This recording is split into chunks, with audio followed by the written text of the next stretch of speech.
Okay, for this problem, we are looking at a table of values and we have to model the quadratic or write a function that models this quadratic equation. So we have to look at our values and see what it's telling us. So we know that when y is 0, remember f of x means the same thing as y. When y is 0, those are x-intercepts. So this is going to be an x-intercept and this is going to be an x-intercept. When x is 0, that means we have a y-intercept. Our two choices to write equations are either going to be vertex form or intercept form.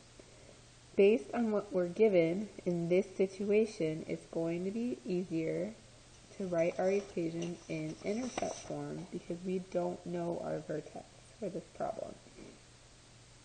Okay, so if this is our x-intercept and this is our x-intercept, we know that x equals -2 and x equals 3.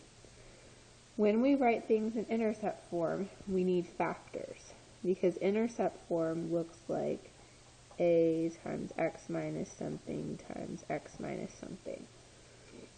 Okay, we need a factor. So in order to get a factor, we have to move this term over to the other side. In order to do that, I would add 2 to each side. Over here, I would subtract 3 from each side. Okay, now we have factors. We know our factor is x plus 2 and x minus 3, but we don't know an a value.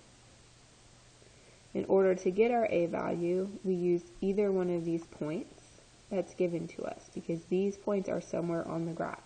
This is an x and a y value on our graph. This is an x and a y value on our graph.